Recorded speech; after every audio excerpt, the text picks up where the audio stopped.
It's time to make over this pine dresser, and yes, I got it for free. And you'll see it was listed 39 minutes ago, and I'm practically already in my truck driving when I see something for free because you gotta grab it or it is gone. So I got this unloaded and took a look at it, and I was like, oh, what have I done?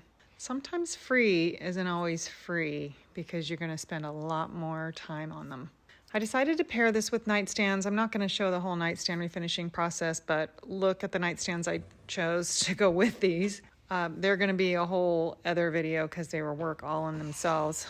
Too much for this, but time to get this piece ready to go here. So first thing is to take off all this hardware. It had this hardware that was like cast iron, which was really chunky and just weird, funky back plates and things, but I might keep these knobs just because they were interesting, and everything had loads of washers. But time to get this piece cleaned up with some crud cutter. I know I'm going to start with 120 grit sandpaper, but my sander is dying.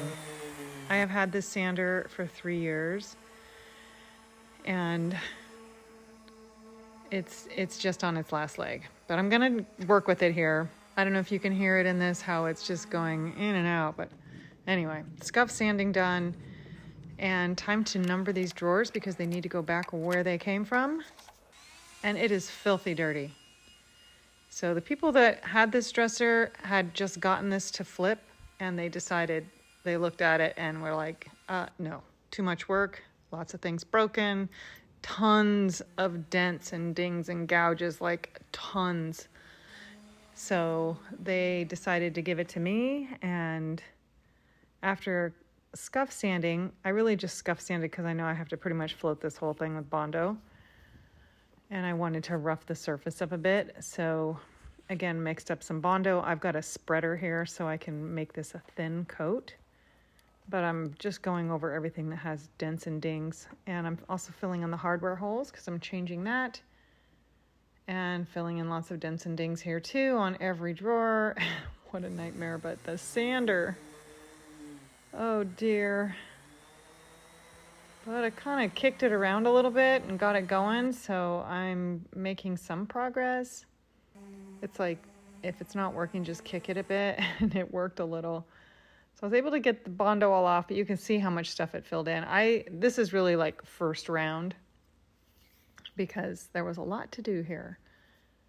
So many dents. Pine is a soft wood, and it just dents like crazy. The orbital doesn't fit in this area, so I had to switch sanders to the surf prep to get in here.